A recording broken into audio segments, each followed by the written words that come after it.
There are already more than 300,000 customers without power this afternoon. You look at that video and you see why. Almost all of them coming from Central Maine Power. We have talked a lot about how utility companies basically spent the last week preparing for this storm. They knew what the conditions would be.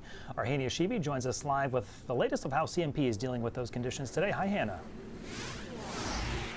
Hey, Brian and Amanda. Unfortunately, this wet, heavy, sticky snow that's falling down here in the greater Portland area is what's causing thousands of customers all throughout Maine not to have power right now. Versant Power is reporting 176 people in the dark, and that number is expected to go up. And Central Maine Power is reporting 330,000 customers without power. I'm here with Jon Breed from Central Maine Power. And John, are your crews already trying to restore power to people, or are weather conditions very tough right now? Yeah, so we're out in the elements, obviously. Here's a truck that's getting ready to go out and set a pole.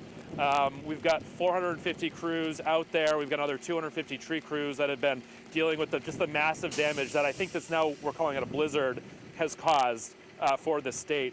We're going to be out this afternoon, this evening, but conditions are very hazardous. Work conditions are very challenging. Road conditions are still very challenging. So we're going to get to our customers as soon as we can. Again, our big priority, as we discussed this morning, is transmission. We've seen a lot of damage to the transmission system from that really heavy tree loading. That's what we're prioritizing right now. John, we've seen storm after storm after storm, and we've seen thousands of your customers without power. Do you think it's an issue with aging infrastructure and utilities, or what do you think is causing 330,000 people to be without power? Yeah, so over the past few years, we've seen stronger, more frequent storms. You know, the tree loading is what is the main cause of this particular storm. That's when that really heavy, sticky, cement-like snow gathers on tree branches. Those tree branches fall, break, damage our infrastructure.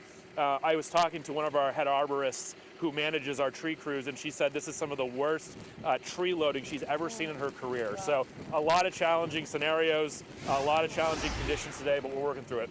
John, before I let you go, I know this might be a hard question to answer, but when do you expect most of your customers to be able to get the lights back on? Yeah, so we're still working through a lot of that assessment and that damage assessment today, but I think we're in probably the category of that pre-Christmas storm where we saw 400,000 people out. I wouldn't be surprised if there are some customers in really severely affected areas not getting their power back until early next week. Thank you, John. And I do want to clarify something. If you have a power outage, please call or submit a form online through CMP or Versant Power. If you have a real emergency, or you have a tree, for example, blocking your road that you can't get into your neighborhood or leave your neighborhood, that's the scenario where you call 911. Brian and Amanda, back to you. Hannah Yashibi live for us in Portland tonight. Hannah, thank you, and certainly a days-long restoration here is what it's sounding like for some folks, so something we'll keep tracking for you. We have